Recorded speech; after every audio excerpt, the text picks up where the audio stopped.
बिस्मिल्लाहिर्रहमानिर्रहीम, अस्सलाम वालेकुम नाज़रीन और सुबह बखैर।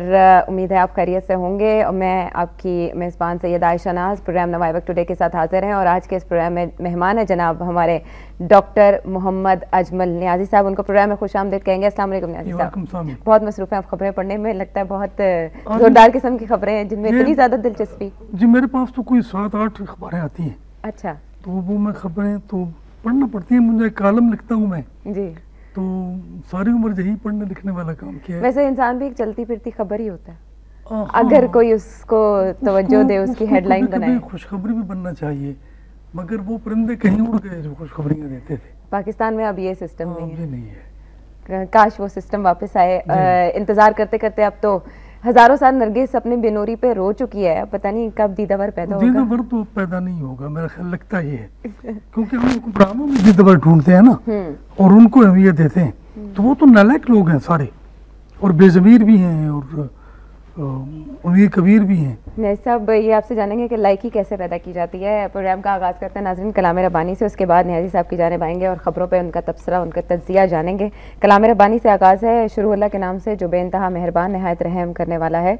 तुम फरमाओ मुझे वही होती है कि जो कुछ जिन्होंने मेरा पढ़ना कान लगा कर सुना तो बोले हमने एक अजीब कुरान सुना कि भलाई की राह बताता है, तो हम उस पर ईमान लाए और हम हरगिज़ किसी को अपने रब का शरीक न करेंगे। और ये कि हमारे रब की शान बहुत बुलंद है, ना उसने औरत इख्तियार की और ना बच्चा, और ये कि हम में एक बेवकूफ़ अल्लाह पर बढ़कर बात कहता था। सूरह जिन है जिसकी आयत आपके लिए पढ़ी गई नाज़रीन। अल्लाह ताला हमें कलाम रब्बानी को समझ कर पढ़ने और इस पर सिद्क़े दिल से अमल की तौफीक दे।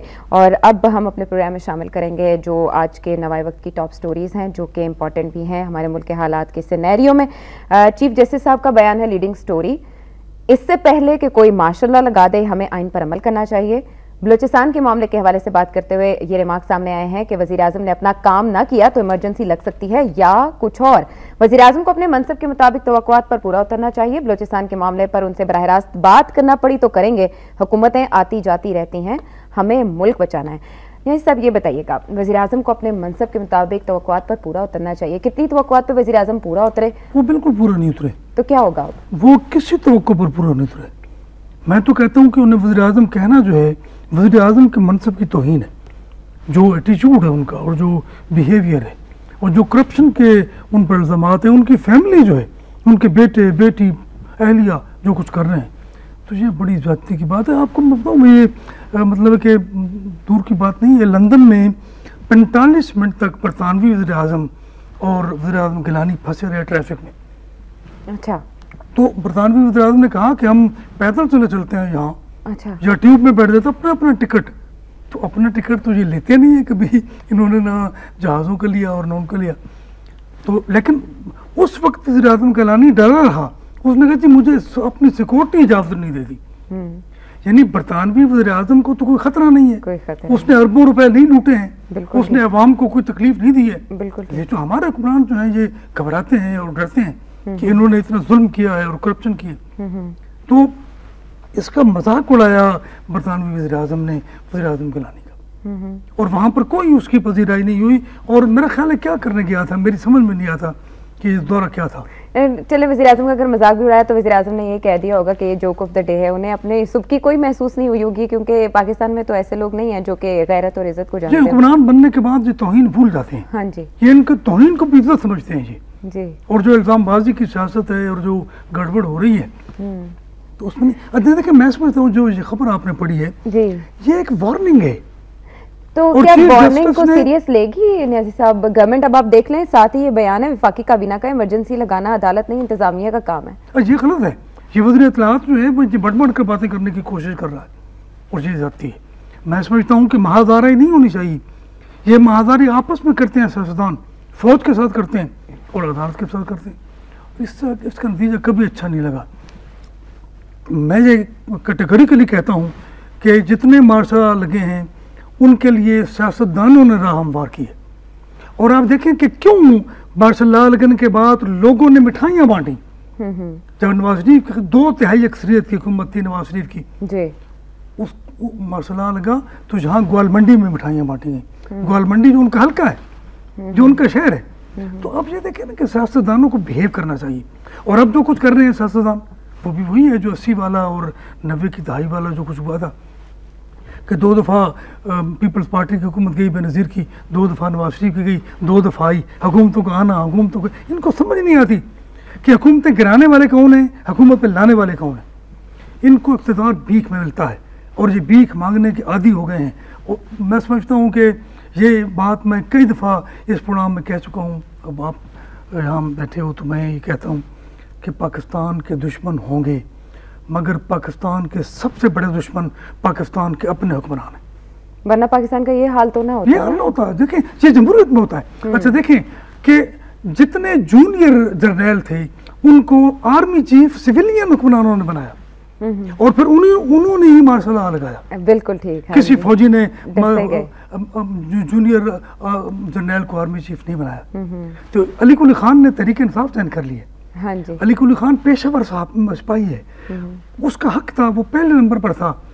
चौधरी निसार के मशवरे पर नवाज शरीफ ने उसको इग्नोर करके तीसरे नंबर वाले जनरल मुशर्रफ को आर्मी चीफ बनाया। नहीं साहब, इस हवाले से मैं आपसे पूछूंगी, चौधरी निसार के मशवरे नवाज शरीफ साहब के लिए कितने मुफीद साबित हुए? वज़ीर आज़म का बयान शामिल कर लेते हैं। वो कहते हैं कि बजट के बाद वज़ीर आज़म हाउस छोड़ दूंगा, इस जगह बड़ा इंस्टीट्यूट बनाने की हिदायत। हुकूमतें अब चोर दरवाजों नहीं बल्कि अवामी ताकत से बदलेंगी, अवाम के पास जाएंगे, उनका हक है, कबूल करें या मुस्तरद। अच्छा, वज़ीर आज़म हाउस जब छोड़ेंगे तब इंस्टीट्यूट बनाने की हिदायत की गई है। 4 साल से ज्यादा तो ये वज़ीर आज़म में रहा है, अब कितना अर्सा रह गया? बजट बनने के बाद तो वज़ीर आज़म को वैसे ही जाना है, बल्कि ये क्या मजाक है, हिकमत की बात है। ये लोगों को धोखा देते हैं, ये समझते हैं कि लोग बेवकूफ हैं, उनको समझ ही नहीं आती कि वो हम क्या कर रहे हैं जी। अच्छा, फिर ये शहबाज शरीफ ने भी कहा था कि ये GR1 में जो चौधरी पिरलाई ने बनाया था वज़ीर आला हाउस, उसको हम यूनिवर्सिटी में बदल देंगे। तो आपके लिए कितने अच्छे रहे? मैं कहता हूँ गलत है। देखे ना, चौधरी निसार के मशवरे पर चौधरी निसार ने अली कुली खान के बारे में कि जो इतना अपराइट आदमी है, कहा कि जी वो नशे की हालत में ये बयान दे रहा था कि अगर मैं आर्मी चीफ बन गया तो फिर मैं नवाज शरीफ के साथ ये कर दूंगा। ये सारा झूठ था, ये सारी साजिश थी। फिर आप ये बताएं कि जनरल मुशर्रफ को आर्मी चीफ बनाया गया चौधरी निसार के मशवरे पर, तो उसने मार्शल लॉ जो है वो किसके मशवरे पर लगाया था? बिल्कुल ठीक है, ये जवाब तो मिल गया। अच्छा, फिर उसी चौधरी निसार को सीनियर वजीर बनवाया नवाज शरीफ ने, फिर उसी चौधरी निसार को कायदे हिज़्ब इख्तिलाफ बनाया और जावेद हाशमी को इग्नोर किया। ये आज ये कहता है कि जी वो तरस रहा है मुल्क में आने के लिए जिसने मुझे जला वतन किया था। उसी जनरल मुशर्रफ से, सदर से, पाकिस्तान मुस्लिम लीग नून के नवाज शरीफ के चहेतों ने हलफ लिया था।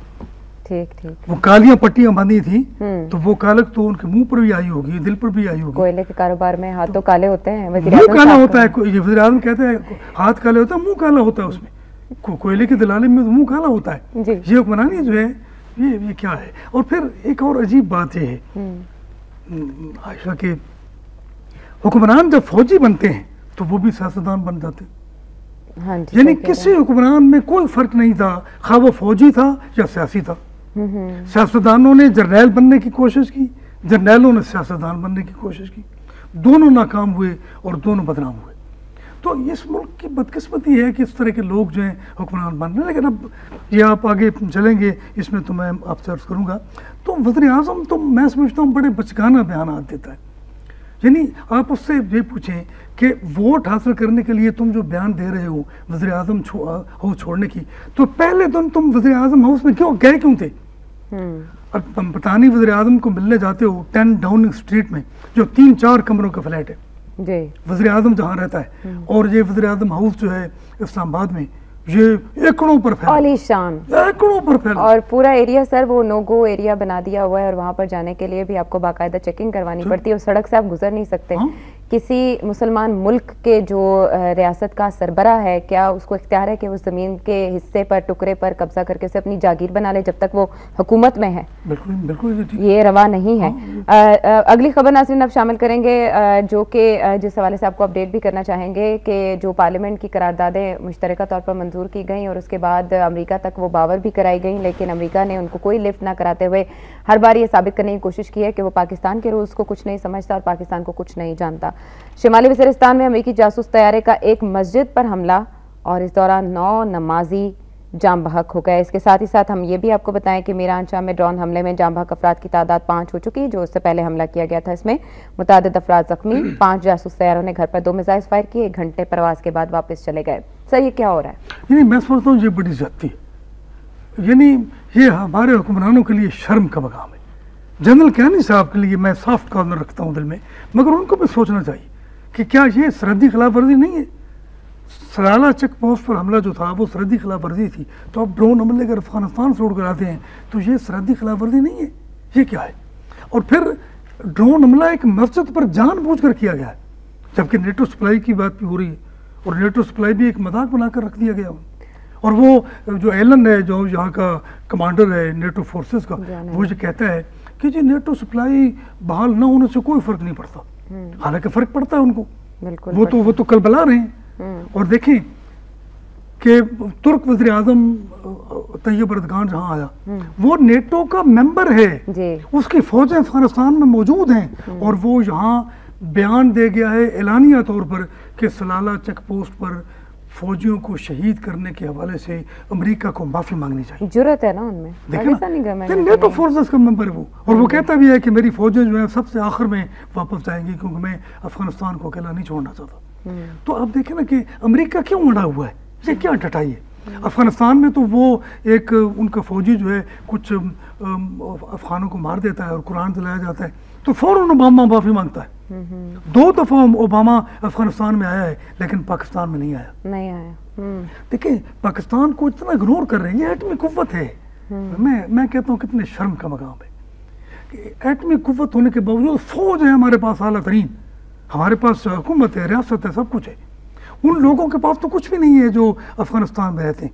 उनके पास ना फौज है, न उनके पास ना हुकूमत है, ना उनके पास रियासत है, और कांप रहा है अमेरिका।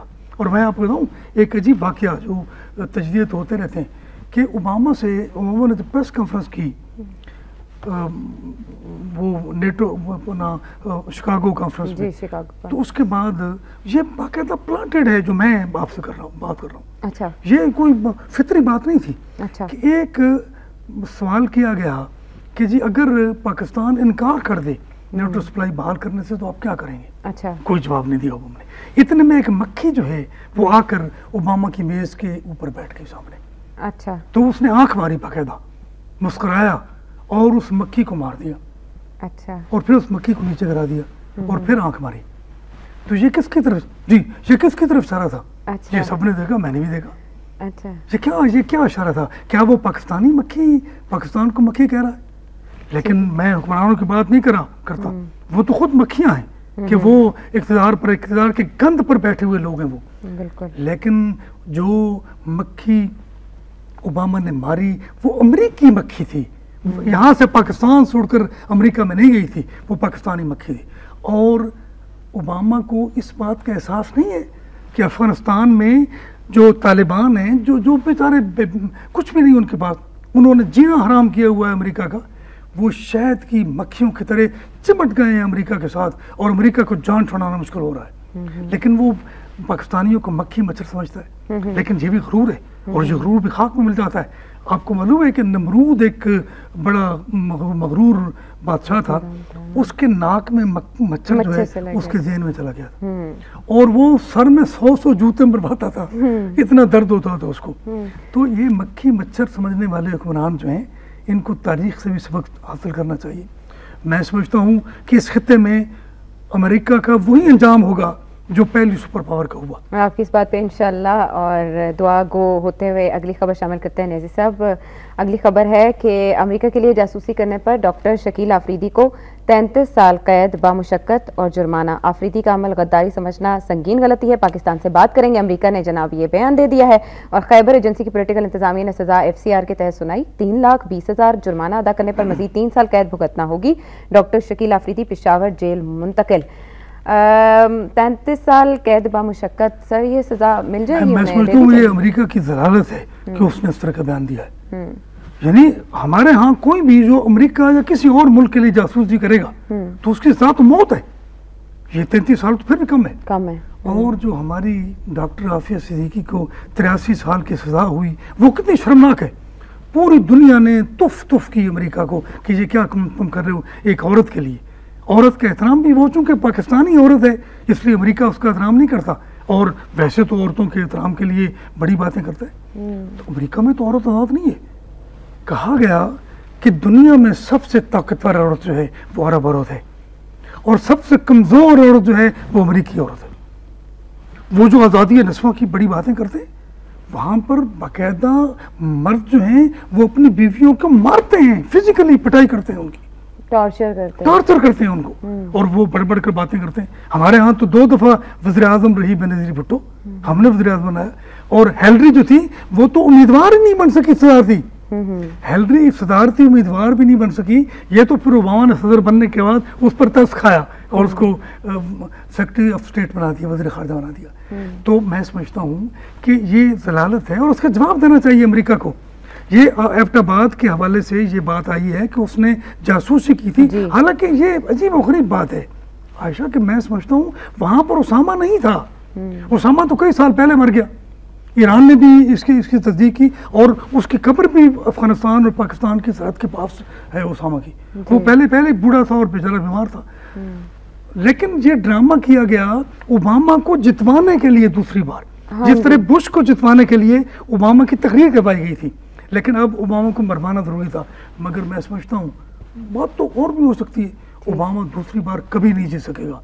ये बुश से भी ज़्यादा ज़ालिम है, ये मुनाफिक आदमी है, मुसलमान, ये देखे ना, ये काला है, इसको हर वक्त फिक्र रहती है कि कहीं गोरे ये समझ लाना शुरू कर दें कि मैं अमेरिकी मफादात के खिलाफ काम कर रहा हूँ।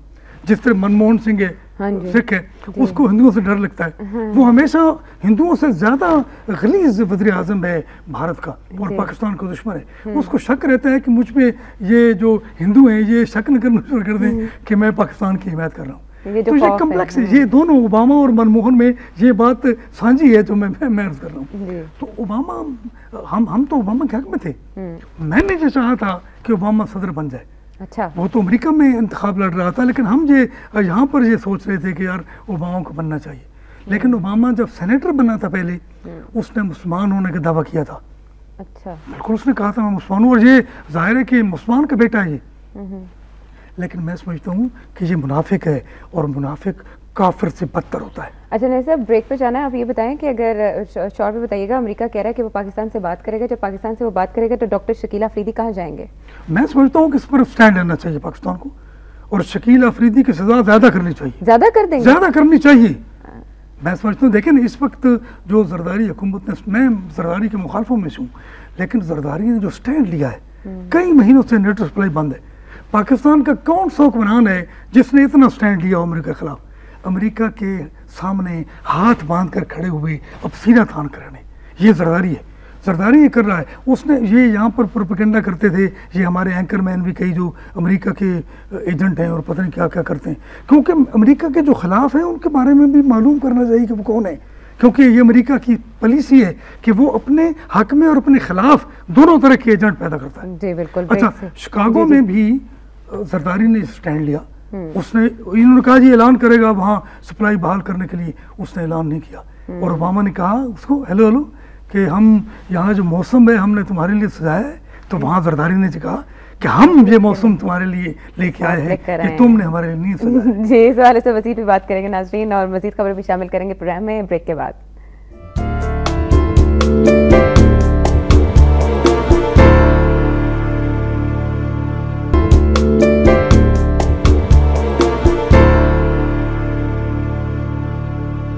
वेलकम बैक नाजरीन, प्रोग्राम में एक बार फिर आपको खुशामदीद कहते हुए आपको बताए देते हैं नंबर नवाई वक्त टुडे का, जिसमें आप कॉल कर सकते हैं और हमारी आवाज़ के साथ अपनी आवाज़ मिला सकते हैं। 36312169 टेलीविजन स्क्रीन पर भी देखिए, और 042 का कोड ऐड कर लीजिए अगर आप लाहौर से बाहर से कॉल कर रहे हैं। साहिबा हमारे साथ मौजूद हैं। अस्सलाम वालेकुम। जी वालेकुम अस्सलाम। जी साहिबा, कैसी हैं आप? ठीक हैं अल्हम्दुलिल्लाह। साहिबा कहिएगा। साहब भी बहुत अच्छा करते हैं और आप भी बहुत अच्छा करती हैं माशाल्लाह से। मुझे बहुत पसंद है, मैं हमेशा आपका प्रोग्राम देखती हूँ। हम बल्कि मेहरबानी, जमाने हो गए हम आपके कारी हैं अखबार के भी। लेकिन मुझे आपसे आज एक गिला ये है कि आप अब देखिए 9 शहीद हो गए हैं हमारे वहाँ पे मस्जिद में। जब भी अमेरिका या हिंदू मुसलमानों को मारे तो आप जाँ बहक ना करें, प्लीज शहीद कहा करें, आप उनको जाँ बहक नहीं कहा करें। आपसे मुझे दरख्वास्त है, बड़ी दर्दमंदाना। इसमें बहुत तकलीफ पहुंचती है जब अमेरिका मारता है या कोई भी मारता है मुसलमानों को, वो मुसलमान समझ के मारते हैं। तो हम वो शहीद होते हैं, हम गुनाहगार बनते हैं अगर हम उनको हलाके या जान बहक करें। साहिबा हलाक हम बिल्कुल भी नहीं कहते, हम तो जान बहक कहते हैं, और शहीद का लफ्ज तो इस्तेमाल करना इनके लिए बिल्कुल रवा है।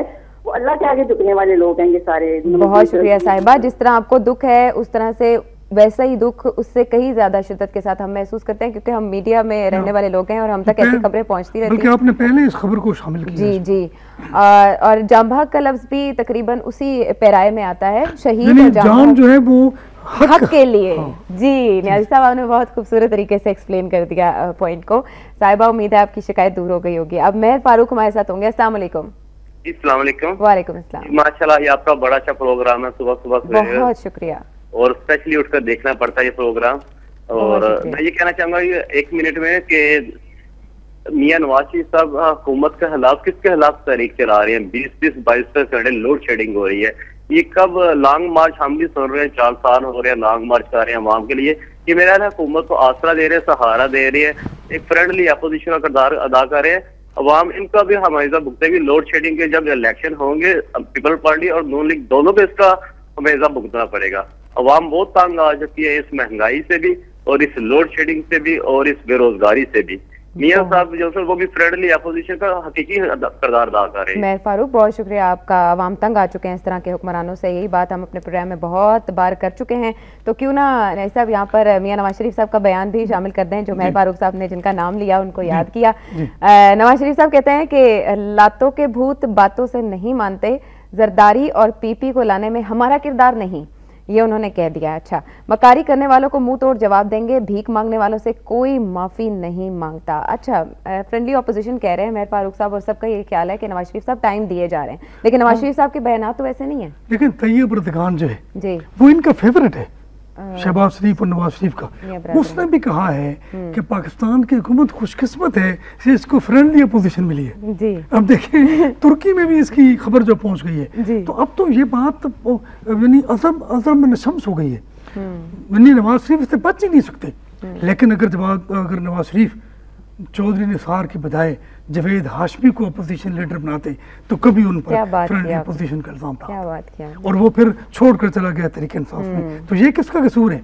ये मैं समझता हूँ इसका जो नुकसान है वो नून लीग को भी हुआ है, इसका नुकसान जवेद हाशमी को भी हुआ है। मैं ये कहता हूँ, और जवेद हाशमी को लोटा किसी सूरत नहीं कहा जा सकता, जितना कुर्बानी देने वाला वो आदमी है। और जो साहिबा ने बात की थी शहीद की, तो मैं समझता हूँ शहीद का लफ्ज तो हमारा ही लफ्ज है, और ये अब हिंदू भी इस्तेमाल करते हैं शहीद का लफ्ज। उनके पास डिक्शनरी में ऐसा लफ्ज ही नहीं है जी। मैं समझता हूँ कि कल ये नारा तकबीर लगाना शुरू कर देंगे। अच्छा, देखिए उसामा जब मरा नहीं था उसामा वहाँ, लेकिन मैंने अपने कॉलम में उसामा के लिए शहीद का लफ्ज इस्तेमाल किया था, और मैंने ये कहा था, मौलवियों के डर के बावजूद मैंने कहा था कि अगर उसामा वैसे भी मर गया है, तभी मौत में मर गया है, तो फिर भी वो शहीद है, क्योंकि वो हक के रास्ते में मरा है, कलमा गो हर बंदा, क्योंकि वो जिहाद करते हुए मरा है, और जो जिहाद करते हुए मरता है वो शहीद होता है। तो ये ठीक कहा। और जहाँ भाग का लफ्ज भी मैं समझता हूँ कोई ऐसा लफ्ज नहीं है, पॉजिटिव है ये नेगेटिव नहीं है। और जिस तरह आपने कहा कि हम इलाक का लफ्ज तो इस्तेमाल ही नहीं करते, मकसद में बेचारे मरे हैं, वो क्यों मरे हैं? एक बेखबर आदमी भी मारा जाता है तो उसके लिए भी शहीद का लफ्ज इस्तेमाल किया जाता है। बिल्कुल बिल्कुल। और मस्जिद पर हमला करना, ड्रोन हमला करना, ये कमीनगी है अमेरिकियों की और नेटो फोर्सेस की। और सबसे ज्यादा हमारी अपनी है सर। मस्जिद पर हमला करने की जुर्रत अगर किसी को आप दे दें, वो भी अपने मुल्क में जिसे आप आजाद रियासत कहते हैं, तो मैं समझता हूँ इस पर एहतजाज होना चाहिए, और ये ऐलान कर देना चाहिए कि हम नेटो सप्लाई बहाल नहीं करेंगे जब तक अभी इस पर भी माफी नहीं मांगी इस पर, और ड्रोन हमले बंद करने का ऐलान नहीं करेंगे। बिल्कुल, काश ये गैरत हमारे हुक्मरानों में और हमारे जो सिपा सालार हैं फौज के, उनमें भी आ जाए, और अगर है मौजूद तो जाग उठे। अब जहीर हमारे साथ लाहौर से मौजूद होंगे। अस्सलाम वालेकुम जहीर। वालेकुम सलाम। मैम ऐसा है कि थोड़ा सा मैं जज्बाती होकर बात करूंगा कि ये देखें कि हम जो है ना हुक्मरानों को कहते हैं, नाअहल हुक्मरानों के खिलाफ बड़ी बातें करते हैं। ठीक, ऐसे है कि हम खुद पाकिस्तानी मुसलमान कितने की ईमानदार हैं, हम में इतनी बुराइयां हैं कि अल्लाह ताला ने हम पर पहले मुशर्रफ जैसा हुक्मरान मुसल्लत किया, फिर उसके बाद देखें कि हम और कितने गुनाहगार हो गए कि अल्लाह ताला ने जरदारी जैसा जो हुक्मरान जो है ना हम पर मुसल्लत कर दिया। इसलिए हम पाकिस्तान को चाहिए कि अल्लाह से माफी मांगे और सच्चे दिल से ईमानदारी से काम करें। इंशाअल्लाह ताला कोई अच्छा हुक्मरान आएगा इंशाअल्लाह ताला। बहुत शुक्रिया जहीर लाहौर से आपके जज्बात के लिए। अमजद कराची से हमारे साथ होंगे। अस्सलाम वालेकुम। अस्सलाम वालेकुम। वालेकुम अस्सलाम। अजमल नियाज़ी साहब से भी सलाम कीजिए। जी वालेकुम सलाम। जब मेरी पूरी बात सुनिएगा, ये अमजद बात कर रहा हूँ जी कराची से। जी जी अमजद। ये नवाज शरीफ साहब को मैं उनका एक वादा याद दिलाना चाहता हूँ जो फखरे पाकिस्तान डॉक्टर कदीर खान साहब से किया था उन्होंने, कि आपको हम मुल्क का सदर बनाएंगे, आप मुल्क के हीरो हैं। अच्छा। और दूसरी बात ये थी, अगर नवाज शरीफ साहब सिंध के लोगों का एहसास महरूमी खत्म करना चाहते हैं तो उन्हें या के ये मुतालबा करना चाहिए था कि उर्दू बोलने वाला वजीर आला भी होना चाहिए, ताकि ये एहसास महरूमी खत्म हो। और ये सूबे महाजिर की बात हो रही है, ये लोगों के दिलों में एक बात है तो लोग बात कर रहे हैं ना। आखिर ये गवर्नर तो हैं अमजद साहब, गवर्नर तो है ना कराची के उर्दू बोलने वाले, लेकिन वजीर आला तो कभी नहीं बनाया गया। बड़ी बड़ी वजारतें तो नहीं दी गई कभी, बल्कि एहसास महरूमी इस वजह से ज्यादा बढ़ गया कि। और दूसरी नवाज शरीफ साहब, मैं उनसे बड़ा इतराज करता हूँ, मैं उन्हें एक काबिल इंसान समझता हूँ कि वो लियारी के क्रिमिनल लोगों से आके मिल रहे हैं, अपने नुमाइंदों को उनके पास भेज रहे हैं। और ये आखिर क्या है? इस तरह तो वो मेरे ख्याल से जो आप सीट उनकी 3 से 1 आध थी वो भी खत्म हो जाएगी। जी अमजद बहुत शुक्रिया। कराची से वजारतें भी मौजूद है, हुकूमत से चिमटी हुई क्यों है?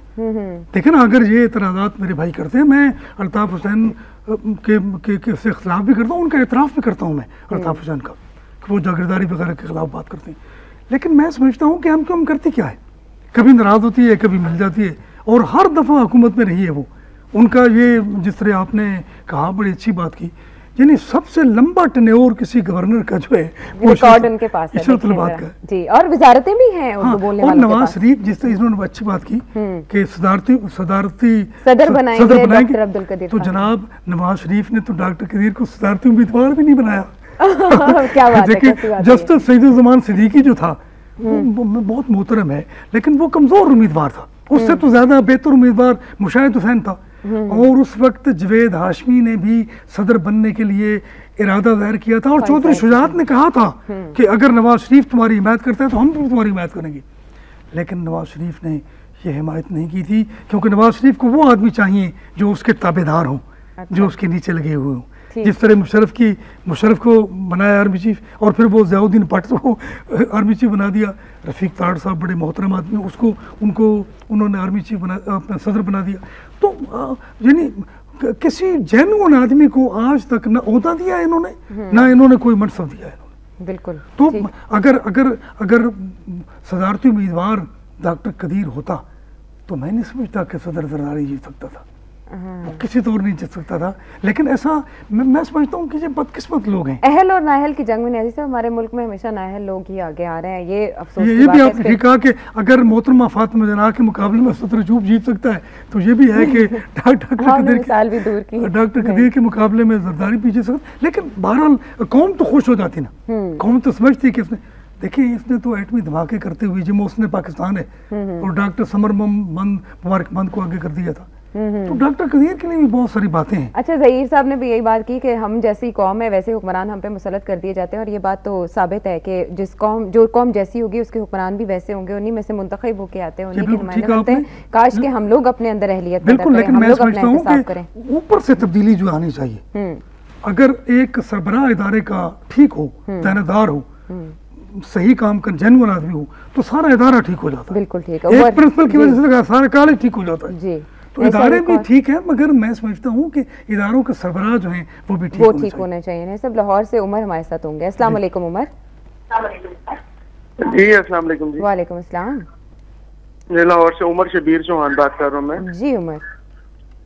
अच्छा, ऐसा है कि मुझे टॉपिक का तो नहीं पता आपका क्या टॉपिक जो है ना चल रहा है, लेकिन मैं काफी दिन से जो है ना मुख्तलिफ चैनल्स पे जो है ना कॉल करने की कोशिश कर रहा हूँ। अच्छा। तो खैर आज मेरी एक कॉल लगी है। मुझे एक चीज देख के इतना दुख हुआ, कुछ दिन पहले जो है ना वो इंडिया से कोई वो, ये बात कम करें, तो इंडिया से वो आई थी, वो डोले, क्या नाम था वो जो लेडीज आई चौबीस की, उन्होंने हमारे पाकिस्तान में आके हमारी पाकिस्तान की एक्ट्रेस को इतना जलील किया, और आफरीना हमारे मीडिया पे भी उन्होंने उसको इतना अप्रिशिएट किया। तो मेरा ख्याल है ऐसा कभी हिस्ट्री में कभी नहीं हुआ कि इंडिया जाके हमारी किसी एक्ट्रेस ने उनकी किसी एक्ट्रेस को जलील किया हो। जी उमर, बहुत शुक्रिया। यही शिकायत वीना मलिक को भी हो सकती है पाकिस्तानी मीडिया से। अब साकिब हमारे साथ लाहौर से होंगे। अस्सलाम वालेकुम साकिब। वालेकुम, अच्छा खैरियत से हैं? अल्हम्दुलिल्लाह साकिब, कहिएगा। मैं तो ये बात निशानदेही करना चाहूंगा, हमारे जितने सियासतदान और ज्यादातर दानिश्वर अजमल न्याय साहब बैठे, मेरी सलाह कर दें अगर मैं गलत हूँ तो, ये लफ्ज यूज कर रहे हैं लासानी बुनियादों पे। तो ये लासानी नहीं होता, ये लिसानी होता है। तो कम से कम हमारे सियासतदानों को और दानिश्वरों को इतना पता होना चाहिए। सेकेंडली मैं ये कहूंगा कि ये जो सराइकी सूबे का ये नारा इन्होंने छोड़ा है ना, पीपल्स पार्टी और काफ लीग ने और इसके साथ MQM ने, तो मैंने पहले भी एक दिन रिक्वेस्ट की थी, अजमल न्याय साहब भी तशरीफ फरमा थे, कि ये फरूक लगारी से ले लें और फिर जुल्फकार खोसा गवर्नर रहा, जवेद हाशमी जिसकी भी तारीफ भी कर रहे हैं सारे सियासतदान, जी बड़ा सियासतदान है, वो भी वजीर रहा 3-4 दफा, जवेद हाशमी वजीर रहा, बोसन वजीर रहे, इसके अलावा लगारी खानदान अभी वजारतों में रहा, यूसुफ रजा गिलानी वजीर आजम है, लतीफ खोसा गवर्नर है, कितने गिनवाएं।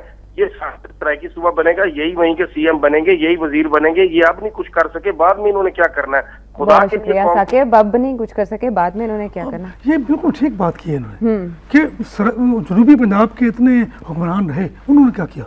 और जवेद हाशमी के बारे में ठीक बात की इन्होंने, कितनी बार वजीर रहा जवेद हाशमी। अब वो इनकलाब लाने के लिए तहरीक इंसाफ में आ गया, क्या इनकलाब आएगा? मैं समझता हूँ कि जवेद, देखें मोरूसी सियासत की हम खिलाफ बात करते हैं, लेकिन जवेद हाशमी जो हमारा दोस्त है, यूनिवर्सिटी में इकट्ठे थे हम, जवेद हाशमी ने MNA अपनी बेटी को बनवाया, तो क्या ये मोरूसी सियासत नहीं है? बिल्कुल। तो ये लोग एक जैसे हैं सारे के सारे, ये बिल्कुल ठीक कहा इन्होंने। और वो सराइकी सूबा बनेगा तो अपने बेटे वजीर आला बनवाना चाहता है ये वजीर आजम गिलानी। और ये डोली बिंद्रा के बारे में जो बात की है, मैं समझता हूँ कि ऐसे लगता है कि जैसे ये डोली में बैठकर पाकिस्तान आई है। अच्छा, और बड़े धड़ल्ले से उसने जूता दिखाया, शायद सहाफी डर गए। मुझे लगता है कि ये वीना मलिक की हिमायत में आई है। अच्छा, क्योंकि भारतीय मुखालफत कर रहे हैं ना वीना मलिक की, इसलिए वीना मलिक के लिए हमदर्दी की बातें शुरू हो गई है। और लोग डोली बिंद्रा पर तनकीद कर रहे हैं कि ये क्या बात कर रही है। तो ये खिचड़ी सी, अजीब खिचड़ी सी पकी। वीना मलिक तो एक बार फिर पॉपुलर हो गई, चाहे प्रेस कॉन्फ्रेंस किसी ने भी की, लेकिन वीना मलिक के पास एक और जो है वो चांस आ गया कि उससे शोहरत की मजीद बुलंदियों पर पहुंचे, जो शोहरत वो हासिल कर रहे हैं। लोग कभी कभी पूछते हैं कि वीना मलिक रहमान मलिक की क्या लगती है। ये इस सवाल का जवाब भी नाज़रीन हम भी तलाश करते हैं, हम भी करें, क्योंकि दोनों में कुछ बातें तो हैं मुश्तरक। जी जी ठीक है, इन्वेस्टिगेशन शुरू कर दी गई है, तहकीकात का आगाज़ कर दिया गया। बिल्कुल बिल्कुल, सियासतदान नहीं करेंगे तो कौन करेंगे। नाज़रीन, प्रोग्राम में वक्त हुआ चाहता है इस वक्त कॉलम का।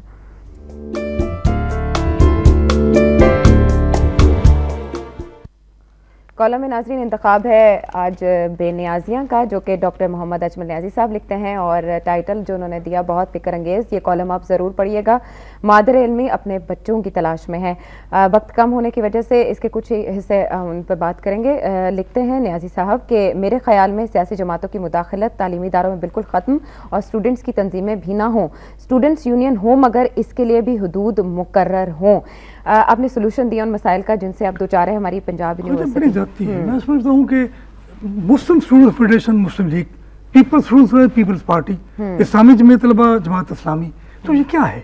ये तो यानी सियासतदानों की कॉलोनियाँ हैं, सियासतदानों के गढ़ हैं, तालीमी इदारे, यूनिवर्सिटियाँ। यूनिवर्सिटी तो मादर इल्मी होती है, और मादर इल्मी और मादर वतन की सरहदें जो एक होनी चाहिए। खूबसूरत बात। तो लेकिन मादर वतन भी इंतजार का शिकार है और मादर इल्मी भी इंतजार। लेकिन सर जामिया पंजाब में इस तरह की सिचुएशंस कम ही देखने में आई थी, लेकिन अब देखें मेरी अपनी जो सिस्टर है वो वहाँ पढ़ती हैं, वो इतनी परेशान है कि सेमेस्टर उनका काफ़ी ज़्यादा मुतासर हुआ। कितने लोग मुतासर हो रहे हैं जिनकी स्टडीज़, उनको सियासत से कोई गर्ज नहीं है, वो अपना फ्यूचर बनाने के लिए वहाँ जाते हैं। जी। और इसके बावजूद अगर जिस तरह का हाल जो आपने इसमें भी बयान किया, उनकी तरफ तवज्जो देने के लिए सबसे पहले स्टेप्स लेने की ज़रूरत किससे है? बिल्कुल, मैं समझता हूँ कि सख्ती से निपटा जाए। कराची यूनिवर्सिटी में भी ऐसे हालात थे, वहाँ जो लड़कों के हॉस्टल हैं वो खत्म कर दिए गए। अच्छा, यहाँ भी जो लड़कों के हॉस्टल्स हैं वो असले की आमाजगाह हैं, वो मोर्चे बनाए हुए हैं उन लोगों ने, और वहाँ पर तलबा की बजाय मुजरम जो हैं उन्होंने डेरे लगाए हुए हैं। बिल्कुल। अच्छा देखें, वहाँ पर लड़कियां जो हैं वो लड़कों से ज्यादा हैं।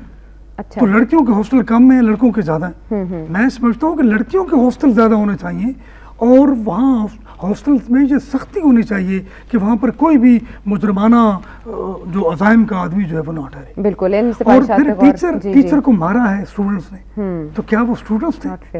ये स्टूडेंट्स तो जेब नहीं देता।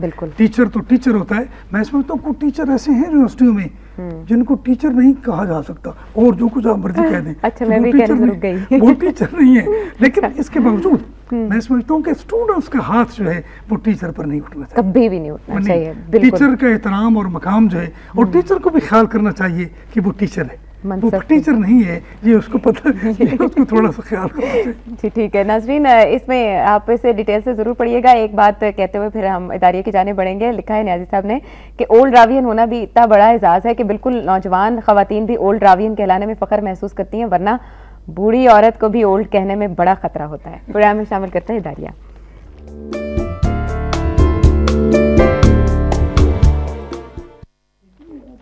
ठीक है नाज़रीन, इदारिये में जिक्र है कराची के हालात का। हुक्मरान और सियासतदान होश के नाखुन लें और मुल्क की सालमियत की फिक्र करें। कराची में आग और खून का खेल सूबों को तकसीम करने की मफादाती सियासत का शाखसाना है? Question mark. कराची में रैली के दौरान की गई फायरिंग से मंगल के रोज 1 दर्जन से ज्यादा शहरी जाम बहक हुए, जबकि फायरिंग के बाद होने वाले जलाओ घेराव में 22 गाड़ियां, 8 दुकानें, 1 बैंक और 3 घर नजर आतिश हुए और 1 पुलिस एहलकार और 1 सहाफी समेत 35 अफराद इस पलवे में जख्मी हुए। अच्छा, यूं महसूस होता है कि वहां खुद हुकूमती इंतजामी मशीनरी ने अमन अमान की बहाली से अपना हाथ खींच लिया। आप इत्तेफाक करेंगे? बिल्कुल ठीक है।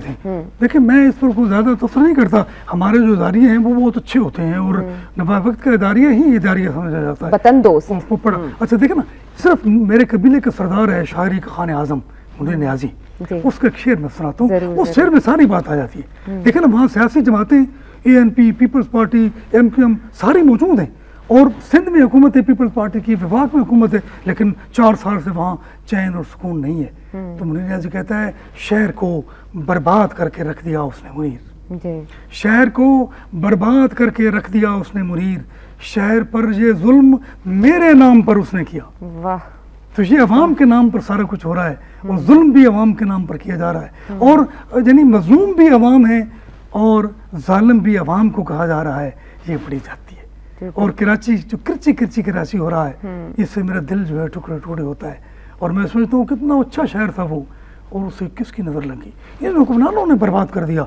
और मैं समझता हूँ रहमान मलिक, ये मैं बात कैटेगरिकल कर रहा हूँ क्योंकि वो अमेरिका से ज़्यादा बरतानिया का आदमी है, बरतानिया में उसकी एजेंसी भी है, बरतानिया में अल्ताफ हुसैन भी बैठा हुआ है और MQM भी उनसे रहनुमाई लेती है। तो रहमान मलिक से पूछा जाए कि तुम किस बिरते पर वज़ीर दाखिला बने हो, तुम क्यों पटके मारते हो और ना टारगेट किलिंग रुकी है, ना वहाँ पर कत्ल गारत खत्म हुई है और ना भत्ता खत्म हुआ है, तो तुम कहाँ के वज़ीर दाखिला हो? यानी अजीब व गरीब बात है। आशा आखिरी जुमले में कह रहा हूँ कि हमारे मुल्क में खजाना नहीं है मगर वज़ीर खजाना मौजूद है। हमारे मुल्क की खारजा पॉलिसी नहीं है, गुलामों की खारजा पॉलिसी होती नहीं है, हमारी वज़ीर खारजा मौजूद है। नारवानी खैर और दाखिली मामला इतने इंतशार के शिकार हैं कि वो है ही नहीं और वज़ीर दाखिला जो है वो हर जगह पर यानी भागा फिरता है और तनज़िया मुस्कुराहट उसके साथ बातें करता है और पाकिस्तान को बर्बाद करने की कोशिश की जा रही है। नहीं साहब, जो बातें आपने कह दी उसके बाद मेरे कहने की कोई गुंजाइश नहीं है कि मैं प्रोग्राम को कंक्लूड करूं। कहूंगी आपका बहुत बहुत शुक्रिया कि आप प्रोग्राम में तशरीफ लाए और आपने इतनी फिक्र अंगेज बातें की। और नाज़रीन आपका भी शुक्रिया, कॉलर्स का भी शुक्रिया जो हमारे प्रोग्राम का हिस्सा बने। और आपसे कहेंगे कि